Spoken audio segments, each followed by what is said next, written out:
कल्लाप्पा आवाडे जवाहर शेतकरी सहकारी साखर कारखान्याचे ज्येष्ठ संचालक माजी वस्त्रोद्योग मंत्री आदरणीय श्री प्रकाशअण्णा आवाडे यांना 73व्या वाढदिवसानिमित्त हार्दिक शुभेच्छा। शुभेच्छुक कल्लाप्पा आवाडे जवाहर शेतकरी सहकारी साखर कारखाना लिमिटेड, हुपरी, येळगुड।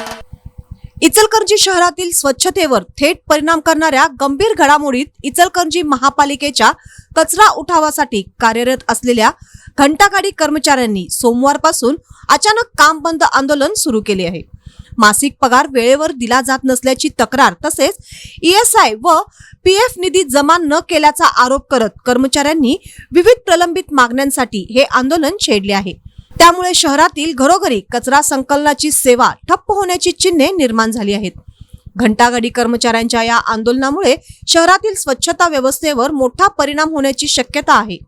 इचलकरंजी शहरातील घरोघरी कचरा संकलनाची जबाबदारी मोठ्या प्रमाणावर या कर्मचाऱ्यांवर अवलंबून आहे। त्यामुळे आंदोलन दीर्घकाळ चालल्यास नागरिकांना कचरा चौकात किंवा रस्त्यावर टाकण्याची वेळ येऊ शकते।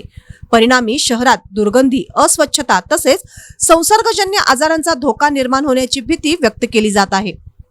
दरम्यान अवघ्या 4 दिवसापासून महापौर उदय धातुंडे यांनी घंटागाडी मक्तेदारांना कचरा उठावाचे काम नियमित व शिस्तबद्ध पद्धतीने करण्याच्या सक्त सूचना दिल्या होत्या। मात्र त्यानंतर अल्पावधीतच कर्मचाऱ्यांनी काम बंद आंदोलनाचा मार्ग स्वीकारल्याने संबंधित DMK कंपनीच्या कामकाजावर प्रश्नचिन्ह उपस्थित होत आहे। केवळ ठेका मिळवणे हा उद्देश ठेवून प्रत्यक्ष सेवा देण्यात कंपनी अपयशी ठरत असल्याची चर्चा शहरात सुरू आहे। घंटागाडी कर्मचाऱ्यांच्या मागण्या आणि त्यांच्या तक्रारींकडे प्रशासनाने तात्काळ लक्ष देणे गरजेचे असल्याची मागणी नागरिकातून होत आहे।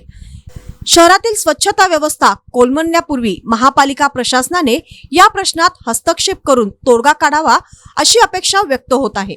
आता महापौर व महापालिका प्रशासन या आंदोलनावर कोणती भूमिका घेतात, कर्मचाऱ्यांच्या मागण्या कशा मार्गी लावतात आणि शहरातील कचरा संकलन सेवा पुन्हा कधी सुरू होते याकडे संपूर्ण इचलकरंजीचे लक्ष लागले आहे।